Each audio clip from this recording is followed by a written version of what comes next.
Muslim. Assalamu alaikum wa rahmatullah and welcome to Living Muslim.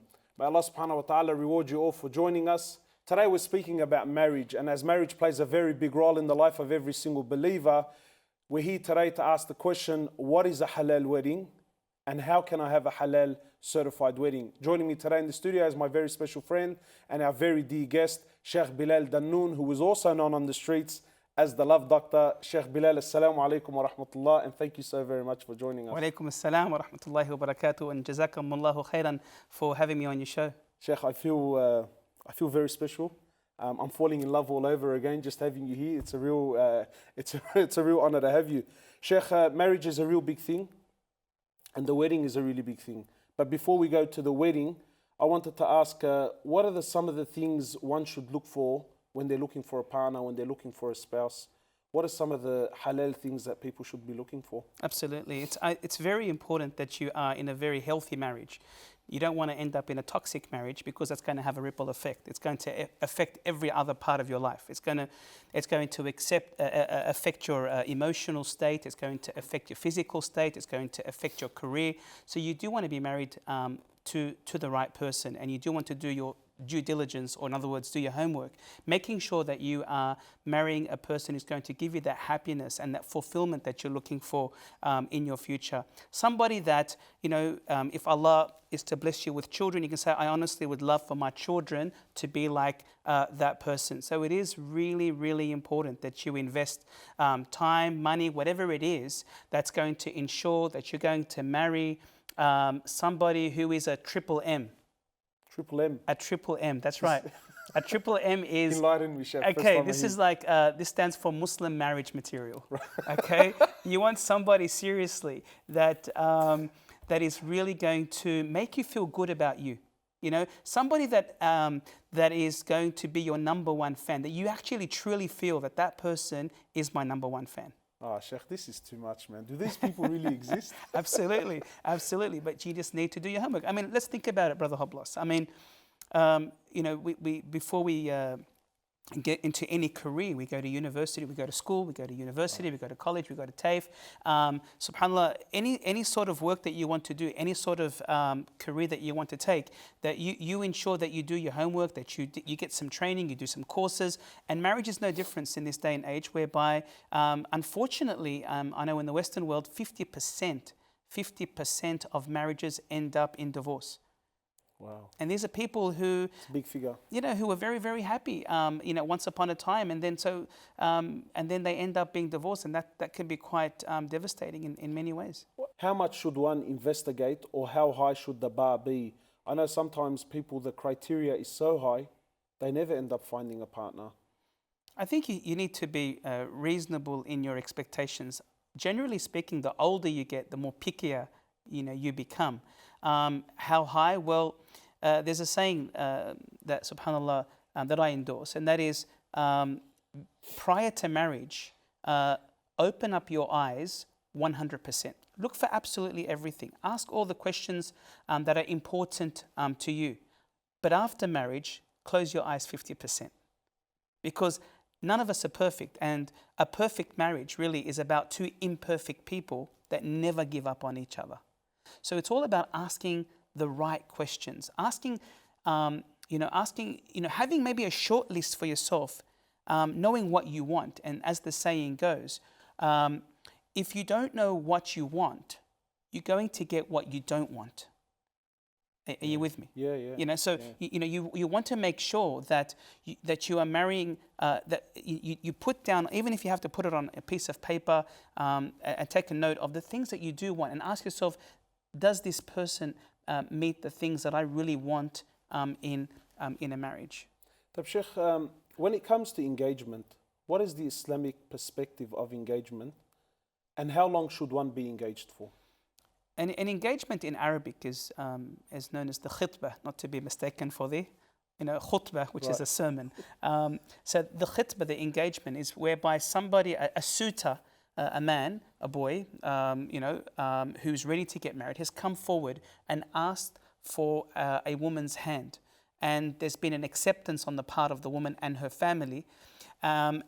once there is an acceptance that yes, we accept you to be in the process of now getting ready and getting to know our daughter, and then there is a marriage after that, then subhanAllah, that actually is the engagement period. And during this period, no other suitor can come along and ask for her hand. So that's what engaged means. So is that like it's put on hold? Yeah, absolutely. And she can call it off, and he can call it off as soon as there are some red flags. They might see some red flags, and either one of them or both of them, and they decide that they're not compatible.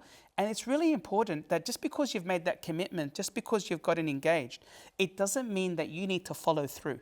It doesn't mean that you have to, that's it, follow through with this marriage if you feel that you're not yourself around that person, if you don't feel comfortable. So there's no religious obligation?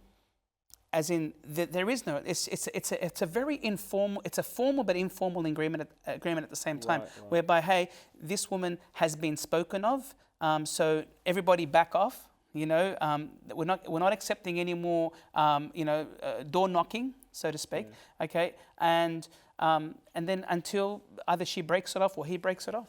Because you do find that, and I've come across, a few of these scenarios where, I'll come across a young guy who's really stressed out, and I'll say, what's going on? And he's having some issues with his fiance, I guess, if you like. That's right. But I can't help but feel that he feels that he's religiously obliged to marry her simply because they're now engaged.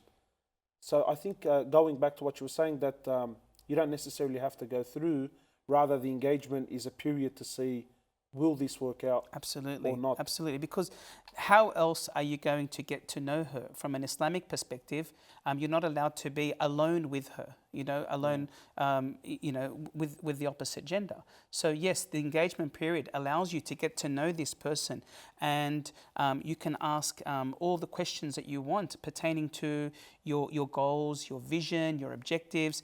And you did ask a question earlier, how long should you be engaged for? Islam did not specify a period of engagement. So as long as it takes to know that this person is the right person, as long as it takes for you to be maybe financially ready, right. Okay. So there isn't a minimum number of days, weeks, months, what have you.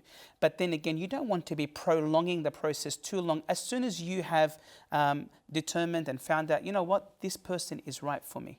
Sheikh, I just want to go back very quickly. You said something that that the engagement is a period where either the man or the woman can turn around and say, look, this is not going to work. Now, you do tend to find, unfortunately, in our community, that there is a big stigma for the woman where, if she doesn't want to go ahead with it, she's maybe not happy with the person, it almost becomes impossible for her to sort of speak out. What is the best way for a woman to turn around and say, look, this is not going to happen? Is this something that she has to say directly to the young man, or does she tell her father and then her father deals with it? Whatever's going to be the best outcome for her. Right. It may be in her best interest to go through her father and say, Dad, look, things aren't really looking too good for this gentleman, and I'd like you to speak to him and tell him, look, that we're pulling the plug in the best possible way. And it's about accepting, and it's about moving on, and there's no hard feelings usually. No hard feelings. There shouldn't be any hard feelings. Because again, unfortunately, you do find that when an engagement doesn't work out, you do find that there is some bitterness. This family will no longer speak to this family anymore, and it's like this really big.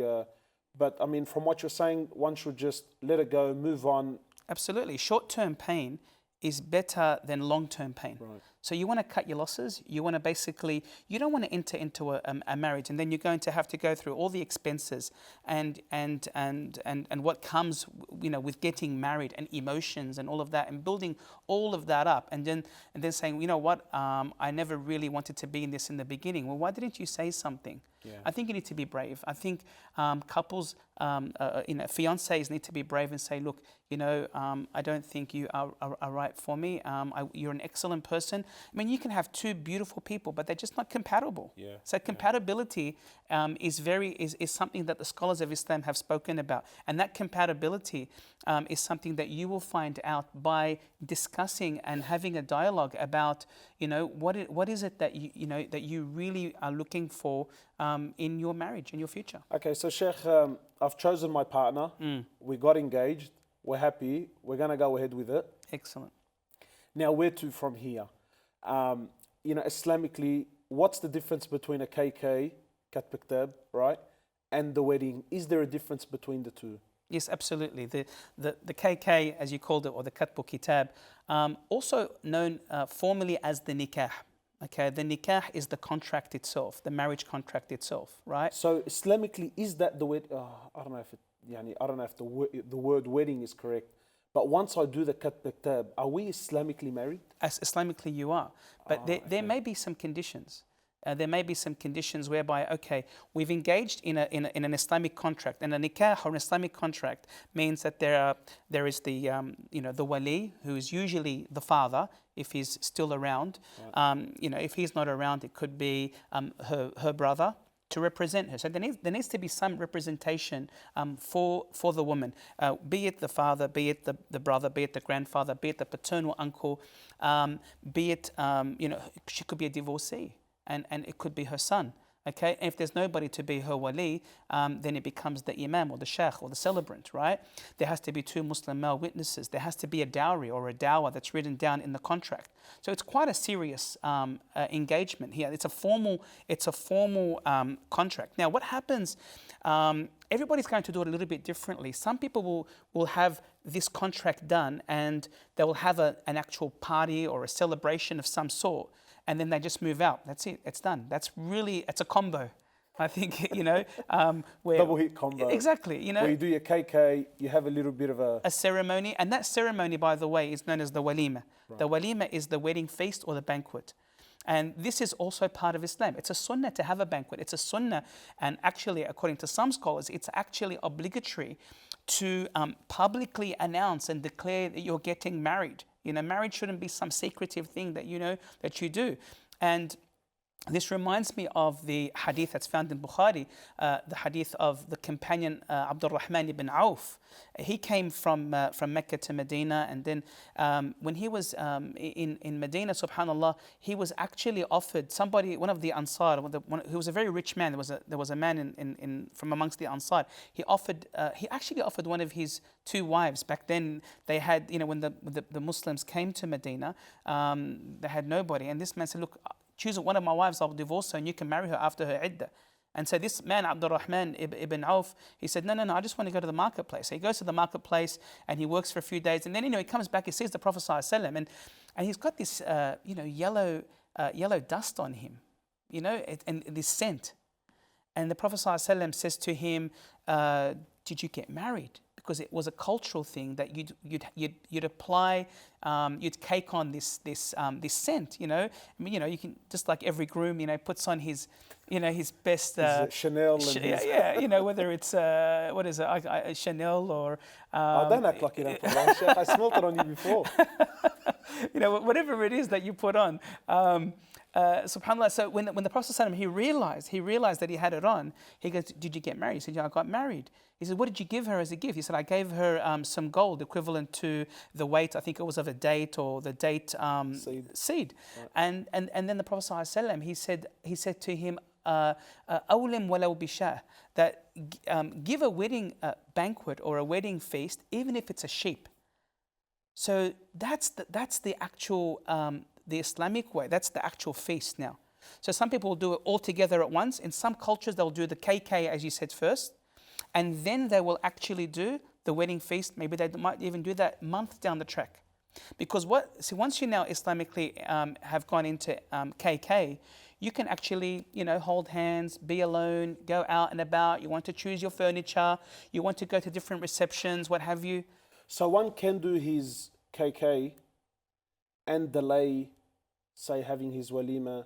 Absolutely. Sometime. So to maybe give a scenario, maybe one, he's gotten engaged, he likes his partner, she likes her partner. There's really no reason for them to not get married, but they maybe cannot afford to say, let's say, move out at the time. So they may do their KK then, just to make all of their interactions halal. Absolutely. And then maybe not move out until sometime later, where they may do a walima, whatever it is, 6 months or even a year down the track. This is fine. That's right. And some people might do their KK, for example, today, and then their walima tomorrow. Or they might do, far apart. So it all works. Okay, but there's no restriction. There's no hard and fast rule. Right. Okay. But the hard and fast rule is to be married. There are certain requirements that you have to meet according to Islamic Sharia. Okay, and the sunnah to celebrate your KK or your nikah is something called a wedding or the walima. طيب Sheikh, the golden question: what is a halal wedding, or what is the ideal halal wedding? Well, I guess share some thoughts, some tips. I guess what we have to keep in mind here is the pleasure of Allah Subhanahu wa Taala. Always building having strong foundations in everything that we do. Okay, and so the same applies with a wedding. With a wedding, you got to have like strong foundations. You don't want to build your marriage on weak foundations, on displeasing Allah. Okay, you don't want to be doing things that bring about the anger of Allah. At the end of the day, who's going to bless your wedding? Allah subhanahu wa ta'ala. Who's going to bless your wealth? Allah subhanahu wa ta'ala. Who's going to bless you with children? Allah subhanahu wa ta'ala. So we need to keep the end in mind always. So you don't want to get off the wrong foot. You don't want to do that. I mean, we don't want to go into the details now of, Muslims, generally speaking, they know what's halal and they know what's haram. As the Prophet ﷺ said, halal is clear and haram is clear. Yeah, there are some doubtful matters, and when you are in doubt, ask. Pick up the phone, call your local imam or your sheikh. Pick up the phone or go to the masjid, go to the Islamic center. Ask, hey, I'm about to perform a wedding, and I really want to please Allah subhanahu wa ta'ala because I want Him to bless my marriage. Okay, I want to be in a blessed marriage. When you get married, as you know, Brother Hoblos, that when you get married, that you're completing half of your faith, half of your deen. So you do want to start on a good footing. One of the biggest acts of ibadah that you would probably do as far as... And that's what the Prophet ﷺ said. He said, when the servant of Allah marries, by doing so, he perfects half of his deen, half of his religion. Because there's a lot of things you cannot implement in deen until you get married. Absolutely. Yeah, absolutely. Like the fact that now that you are married, that you're responsible for your wife, you're responsible for your children. The wife is also responsible towards her husband and her family. So an ideal Islamic wedding is one whereby there is a feast. Okay, you have invited your friends. You're not restricting it to a certain cohort or group of people. So I'm only inviting my rich friends, for example, because they're going to bring me the good gifts. Yeah, there are no flowers and no gifts. Give me money. We've all read those gift cards, haven't we? Yeah. You know what I mean? But we want to invite everybody, and we want to maintain that unity in the community, and invite even with Muslims, inviting non-Muslims to our wedding so they can see. I've conducted many marriages where there are non-Muslims that are present, and they say, "Wow, that was interesting. We never knew this. We learnt a lot today from this experience." So this experience, this wedding experience that you have, and we're talking here about, we're in Australia, we're living in the West, it's so important for the West to see our true colors. Who are we, And how do we celebrate? How do we celebrate, And I think there's a lot that they can learn, and that is a form of da'wah in and of itself. Because the celebrant usually will talk about, beautiful things related to love, marriage, the husband's rights, the wife's rights, the duties, how to maintain a very, very healthy marriage. And when people hear that and they go, wow, we had a different image of Islam and marriages, and I get it all the time. People, non-Muslims coming up to me, hey, we never knew that. We weren't really expecting that. We didn't know what to expect. So, well, look, Sheikh, we are out of time. I really would like to thank you for coming in. May Allah subhanahu wa ta'ala reward you. Brothers and sisters, I guess there you have it. Marriage is a big thing. So please do take the time to think about who you're going to marry. And I think the golden rule here is no one can sort of really tell you how to have your wedding and what you should and what you shouldn't do. But I think the golden principle is always ask yourself, would Allah be pleased with my gathering? Yeah? So ask yourself, at my wedding, if the Prophet Muhammad sallallahu alaihi wasallam was to come as a guest, would he be pleased with this gathering? Would he be pleased with what's happening there? And I think that is the most halal wedding, right? So if you want to make your, wedding definitely halal certified, ask yourself, will the Prophet smile if he came to this place, or would he frown? We ask Allah subhanahu wa ta'ala to bless all of our marriages, to bless all of our weddings, to make them as halal as possible. Once again, Sheikh, thank you so very much for coming in. And up until next time, Assalamu alaikum wa rahmatullah.